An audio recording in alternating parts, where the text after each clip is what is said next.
Broadcasting from Salisbury University campus, this is WSDL Ocean City, NPR News Talk 90.7. Putting Delmarva first. Stay tuned for Delmarva Today with your host, Don Rush.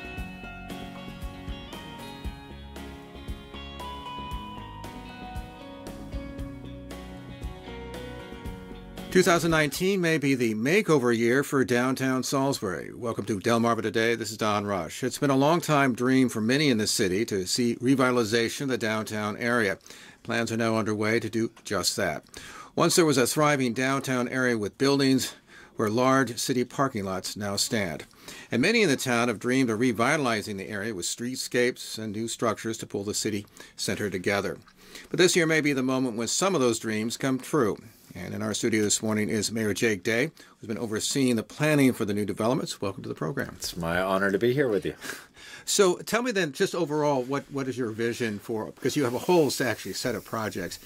How do you see that those projects as pulling that center together, unlike it's sort of not really like now? Don, I think a couple things need to be laid out before you talk about my vision or anybody's vision for a downtown. One, I think, is first and foremost that downtown is not just a neighborhood. Right? It's not a neighborhood that belongs to the residents of downtown or the business owners of downtown. It is a venue, a community venue, much like a large facility like a port or an airport or a central park. The reason why it holds that special value is that centers, those economic districts in the center of a region, hold significant importance in terms of the health and the overall trajectory of a region's economy.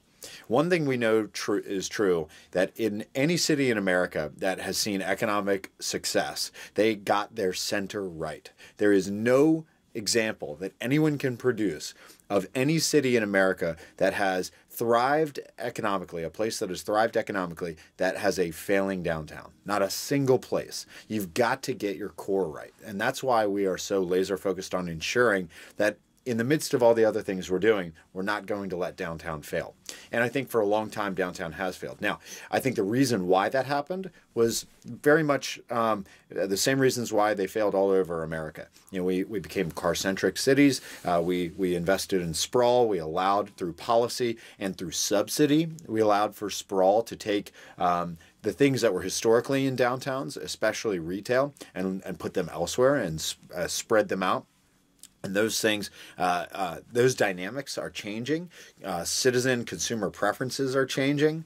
And I think what you're seeing in Salisbury is not only that, but there's a realization that although we may not have the sort of traditional shopping district of the 1950s or 1960s, what we do have is a place that has become the cultural hub, the arts and entertainment center, the dining and experiential venue for our city, and that is downtown. So let's sort of take it piece by piece. So we have the Main Street, right? Sure. Which actually, I went down to Main Street the other day and couldn't get through. No, you can't get through. You can't get through on Block 3 right now. No, you cannot. So why couldn't I get through? Would be what things are being developed? Yeah, there is our biggest single project, a $13 million rebuild, which is scheduled to take from November 2016 to late 2020, a total rebuild piece by piece by piece of all of the water and sewer infrastructure, the 100-year-old water and sewer pipes, some of which, by the way, are wood. I have a wood pipe. Yes, I'm not kidding. It's amazing. That's how old they are. Pipes from our Main Street and Division Street corridor, the oldest pipes in the city, replacing those, tearing all of that out, also adding stormwater management infrastructure, and adding new streetscaping, and even running 1 gigabit per second fiber, Maryland's fastest fiber backbone, through downtown and stubbing that into every business and every building in the downtown area. So all of that work is ongoing, and we finished the first 2 blocks. We have 3 more to go. One's under construction now. Will be done in April of this year, Block 3. Then there's going to be the block of the plaza Plaza and the block of North Division Street between Main Street and Route 50. So that's a big piece of this. That was planned and designed well before our downtown master plan was. This is a project that was imagined in 2009 by an organization that then existed called Urban Salisbury, and a lot of buy-in. They went about getting all the businesses involved, all of the downtown property owners involved, and came up with this plan, largely at the time shown as a streetscape plan. But the truth is most of the work was underground. And so this project is ongoing. Again, 2 of the blocks are complete. The third one is nearing completion, will be done in April, and then 2 more to go that will take us into 2020. So when I go down that street, how different is it going to look from what it is now? You can get a sense of what it's going to look like if you approach from Route 13. 2 blocks are almost complete. The only things they haven't done is do the saw cut crosswalks where they'll actually cut out some of the asphalt they finished and then lay in bricks in the crosswalks. The crosswalks will be brick, but otherwise everything's done all the way down to the details of the banners hung on light poles. Everything else is done. You can see the trees are in, the landscaping is in. It's under some snow right now, but it's there, and it's really attractive. We got a lot of pictures before the snow fell, and it's really beautiful. So it'll look like that. And on the plaza side, it'll look like that too. A little narrower and still 1 lane, but it'll reverse directions so that all those people who in the 1970s, 80s, and 90s moved to the west side of Salisbury in those western suburbs will no longer be greeted with a do not enter sign as they approach downtown. They'll now be able to drive directly into the core of their city. So let me then turn to as the 500 Riverside Drive. What's that about in terms of flooding? And I understand, I guess, the Cactus Tavern, I think, is there. Folks are looking at how will that, first of all, look and fit together in itself, and then how is that going to relate to downtown? Sure. What we just described. So 500 Riverside is a private piece of property, so the city doesn't have a hand in owning that piece of land. They bought it, and they is Cactus Taverna, so they own that land and are developing a restaurant, a catering center, a venue for weddings, events, things like that, and then several other pieces on that property, commercial, retail, shopping. We've even seen sketches for a boutique hotel and some other things on that site.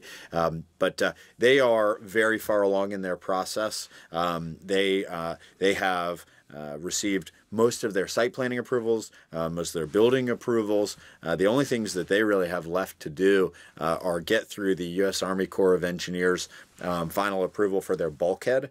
They want to extend the bulkhead to its original line. They are, I think, close to being done with the Maryland Department of the Environment on that approval, and then it will automatically go to U.S. Army Corps of Engineers for final approval there. It's also, as you can tell, a relatively low-lying piece of land. They have to bring it up 2 feet. So those 2 feet that it has to come up will be filled with soil, and what they've asked for is the city to grant them the soil to lift that up. And we're sitting on a big pile at our wastewater treatment plant. So we see that as an incentive that we're willing to make. Then they have to start construction based on the granting of that soil, because that soil has real value. So in turn, we're asking for them to meet certain timeline. So they have to start construction. I can't remember exactly when it is, but let's say it's May this year. They have to start moving dirt, and then they have like 3 months to move the dirt. Then they have to actually start on the foundation work within 60 days, something like that, and ultimately within a year and a half or so have a certificate of occupancy on the first buildings. So that's the sort of timeline that we're looking at there. That development, that parcel is a keystone parcel in terms of the linkage between our waterfront, the Marina District, and downtown, which really makes up one district. But if you think about these in pieces, that's a critical linkage. And the development of that site also links with something that's going to start construction in March, which is the Riverside Circle. We have a circle that's going to start construction in March of this year. That will come with a pedestrian bridge later this year that will replace the old Camden Street Bridge. Camden Avenue used to cross right into downtown. Right. And so that Camden Street Bridge, you can see the footers of that still there on the banks of the Wicomico River next to Mill Street. And so all of those help to sew together these kind of voids in the urban fabric that we have today. And all of those pieces need to be sewn back together. And this is a big and critical piece of that sewing process.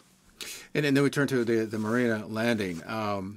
Tell me a little bit about that, and again, how that fits with this overall concept. So when you mentioned at the beginning the dynamic that we had of vacant parcels of land where buildings once stood, the city marina is a great example of that. It's not even a parking lot; it's just grass. It's just a vacant lot, and it is lending no value to us, no value to the community. The only value it lends is to geese on occasion.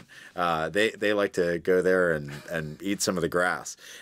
What we did was, this was one of the first properties that we put out to bid for development. We secured a relationship with the developer, and proud to say that on the 10th of January, which is last Thursday, their building permits they submitted their final set of drawings for building permit approval. So they have one last planning commission review to go to in February, and they are in their stormwater final phase, final approval phase right now. So you will probably see construction at that site late in the month of February. So we'll see buildings going up there. It's if I recall correctly, it's two 6-story towers. 5 stories of apartments, ground floor restaurants, outdoor dining area, sort of a little outdoor beach park area that faces the river with a huge outdoor movie screen, TV screen, and then a public boathouse. And that boathouse has a little retail component, a little shop component, but the rest of it is storage for canoes, kayaks, sculls, for maybe a Salisbury University crew team to store their boats. Hint, hint, SU. That aligns directly to our new canoe kayak launch that we installed last year.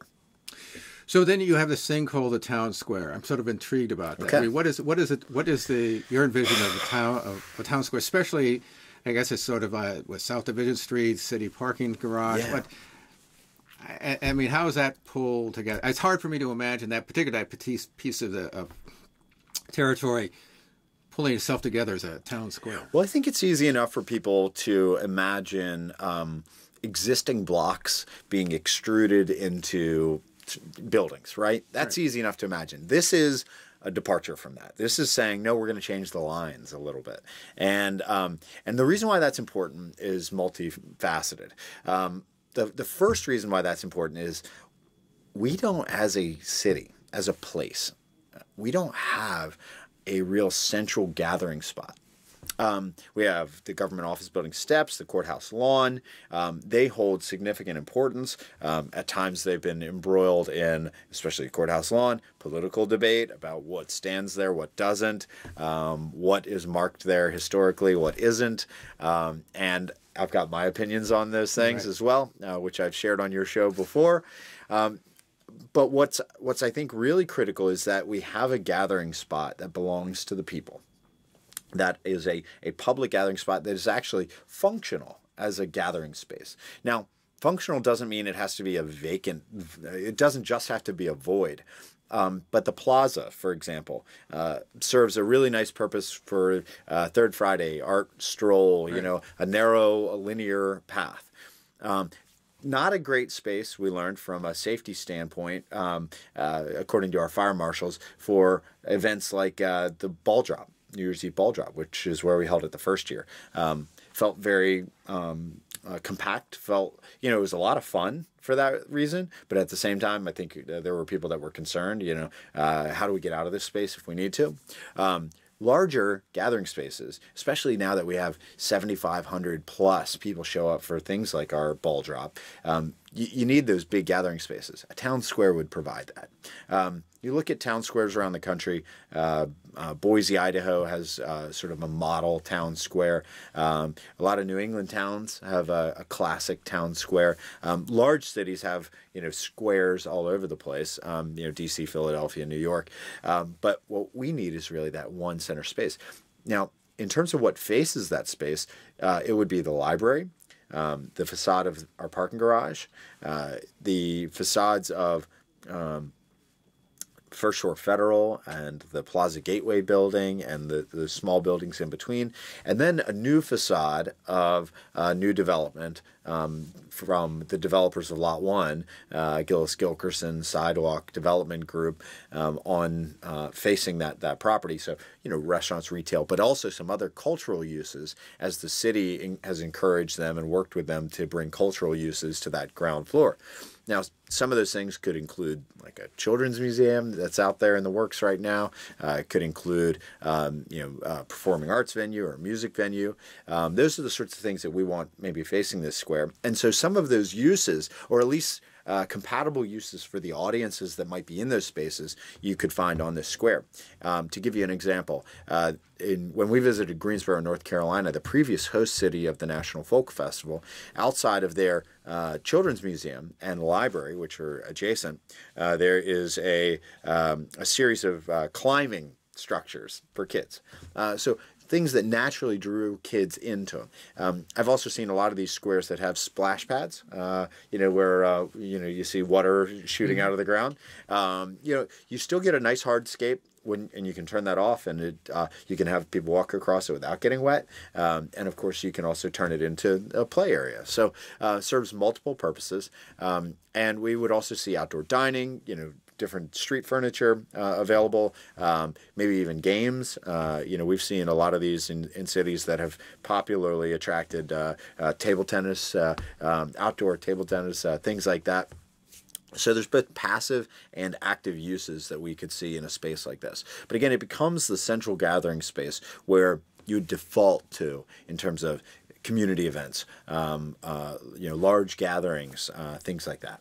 Because one of the things that struck me about downtown, especially as you move in that direction, is that there are these sort of inclines that you have to walk up and down, right? It's just the natural terrain.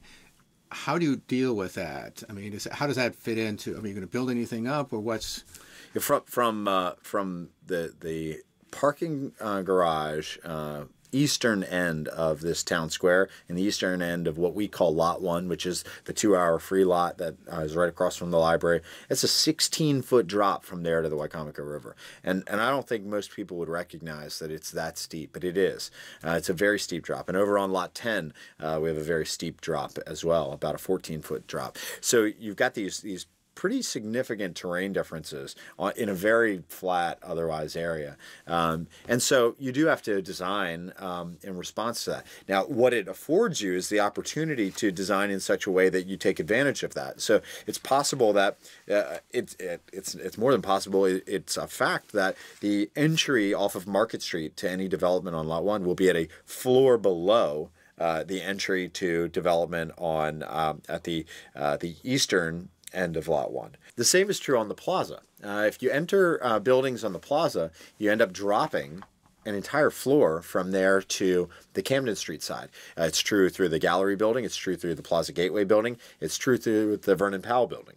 So in each case, you may have essentially two different ground floor businesses that are accessible from either side. And I think you're going to see over the next year or two transitions coming to the Plaza Gateway building, including more retail, more opening, possibly more food service business, and similar improvements to buildings like that.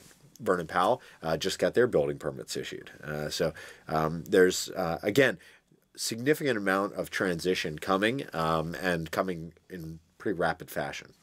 How do you see, by the way, finally, the plaza changing in all of this? And what is its relationship do you see it being in terms of the other portions? Because right now it's almost, as you indicated a moment ago, if there's an event like Third Friday or whatever, that's where it all happens, right? In that little kind of corridor. I mean, it does spread out, but right. That's really where it's at. How does it lose its significance, do you think, in terms of if you got this town square and if I'm a merchant, of course, despite all the fact that, yes, it's really great to have all these people come down, they might not be walking down my street.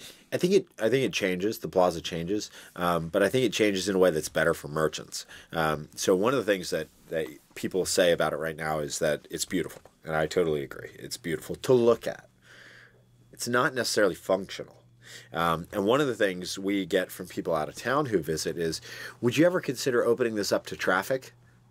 And, you know, I want to pull the little bit of hair I have out of my head. It is open to traffic, but people don't realize that because it doesn't indicate to driver. It doesn't indicate to drivers that it should be open to them. So unless you know it, it doesn't look like an open street. And, you know, design, you know, there's a saying that was coined by, McDonough, Will McDonough, architect out of Charlottesville, Virginia. Every sign is an indicator of a design failure. All right. So if you got a sign, traffic sign, something like, it's an indicator of a design failure. So the fact that the plaza, in essence, is an indicator of do not enter. And we've got do not enter signs, by the way. It does a really good job of communicating you're not supposed to be here. So much so that oftentimes if you're driving down the plaza, you'll encounter people walking down the middle of the plaza. And it'll take them a few minutes to decide whether or not they're going to get out of your way. You know, people, you know, feel like they should own the center of the street in the plaza. But for a merchant, that doesn't necessarily help very much. So as beautiful as it is, we know that the successor format of the street is going to be beautiful too. Look at the eastern end of Route 13. It's gorgeous. It's going to look nice.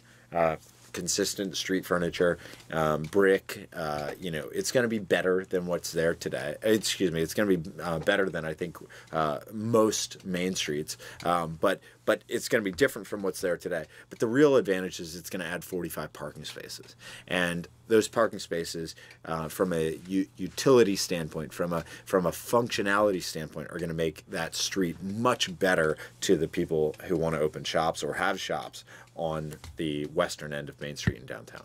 By the way, with all this development, talking about parking, will there be enough parking? How does that work? Yes. So parking, and I use the word utility.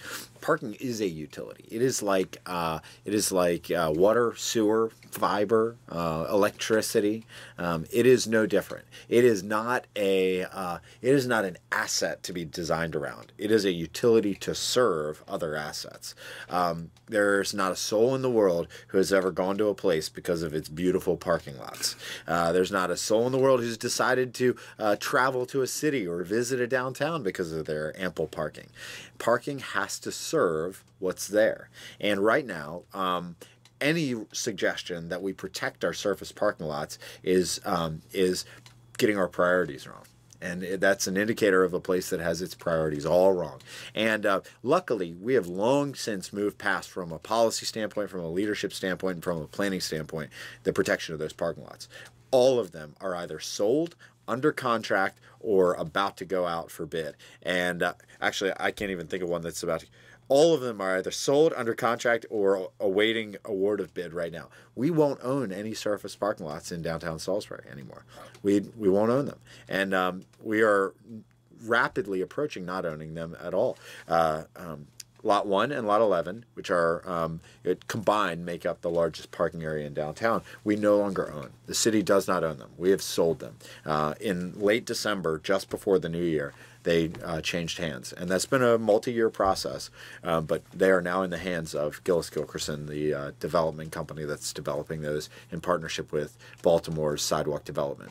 So yes, there will be enough parking, because although no parking is required, developers are not required to provide any parking whatsoever. Now, anywhere in the city, we have parking maximums. We have 0 parking minimums in Salisbury, meaning you do not have to provide parking for any commercial development, any multifamily development. But from a marketability standpoint, you have to. So this is all part and parcel of our efforts to have a more walkably oriented, more cyclist-friendly city. And we're not the only city in America doing that. There are hundreds that have done that over the last few years. And before long, that will be the norm, and there won't be any cities that have parking minimums anymore. But the objective in Salisbury is to say, you know, we want this more walkable city, but we recognize that there has to be some parking, of course. And we want it to be a market-oriented number. We want it to be not a government-driven number, but a market-oriented number. And so what we've done in each of these cases is we have entered into the contract or agreement with the developers, telling them what they need to produce and what they need to provide. And in the case of Lot 1 and 11, they must provide no net loss of parking, which is about 380 parking spaces that they have to provide. Over on Lot 10, they actually have to add a significant amount of parking because there's not that much parking nearby. So they have to produce like 315 spaces in an area with only about 125 spaces today. How does this relate to the development up north? I mean, do you see the downtown center and all of this as being competitive with that, or do they serve different functions? Not at all. They definitely serve different functions. Those retail strip districts will persist. Right. You know, they're an American phenomenon. They're gonna be there, whether we like them or not. Whether they look like any place USA, whether they're attractive or not to you, they're gonna exist. And while we've seen them gutted in other cities around America, ours remains a strong marketplace from rental statistics, vacancy statistics, per square foot, sales per square foot. Our mall is doing incredibly well from a sales per square foot. They broke the $400 per square foot sales mark recently, which is a new threshold for them. And it's a threshold that they had always been trying to reach, which helps them attract a new group of stores or a new cachet or of stores, I guess is what they're looking for. But on the regional footprint, what you're going to see over the next year, in fact, at this week's Planning Commission meeting even, is a series of pretty high-profile developments and retailers or stores being added to that area. We've got an annexation on Monday night that's going to be discussed. We've got an annexation tonight that's going to be discussed on the north end for purposes of commercial development, and we've got a big new brand coming to town on Thursday through the Planning Commission. By the way, before we wrap things up, the region lost a significant activist, Mike Prettle, who passed away on Christmas Day. What are your thoughts about the significance of his life here? Certainly, we didn't know him in Baltimore. We certainly came here, and your interaction with him. Well, Don, I hope you won't mind me saying that seeing you there yesterday, you did a great job at his services. I think you honored him well, as did his daughters and his other friends who spoke. And Michael Laughlin, who played the guitar, played a couple great songs. Mike was one of those people that if I walked into a room of environmental folks, activists, whatever room, I'd always seek him out. We'd always find each other and find time to talk. And he always had some good opinions and advice on matters of significant importance. Usually shared a couple comments about national politics, things that were on his mind, but most of it was geared toward, something really significant that he was working on, going on in our community. We had lunch not too long ago at Acorn Market, and anybody who knew Mike would have guessed he was in great health. I mean, Mike didn't seem like the person who you were worried about having a heart attack, and I guess that's normal. But Mike seemed like a guy in great health, and maybe that was just because he was so sharp, and his mind was working 1,000 miles a minute and running circles around me at least. But we had breakfast or lunch at Acorn Market not too long ago, and went through a variety of things that he wanted to get involved in, that he wanted to help with, that he had ideas about. But the thing that is stunning about Mike and his life and his service to this community and others in Maryland is that he was always giving, and there was never a point where he seemed tired of it. He was just ready to give. And every time you encountered a new endeavor or organization, usually before I could recommend that they talk to Mike about getting some help, establishing themselves as a nonprofit or incorporating, they'd already done that. Somebody had connected them to him. He's a generous guy, with an incredible family. His wife's an amazing person who has given a lot herself to this community, and he's going to be missed. Oh, definitely missed. And I know that our listeners have heard him on a regular basis, Right here, jousting I'm with sure. various Republicans. Yes. And I think, as I said the other day, he gave as good as he got. So. That's right. Well, we've been speaking with Mayor Jake Day, Mayor of Salisbury, about the new ideas and what may be, well, we'll see at the end of the year. We'll come back and see how things are going in terms of how these projects are going to be completed. Talk to me leading up to November, okay? Okay. Gee, is there something happening in November? I don't know. Anyway, thanks for stopping by. Thanks, Don. This has been Delmarva Today. I'm Don Rush. Thanks for listening.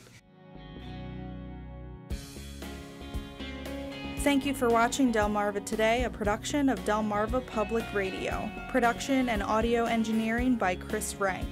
Hosted by Don Rush. For podcasts, visit delmarvapublicradio.net or subscribe to the Delmarva Today podcast on iTunes. Delmarva Today can now be seen on Pack 14.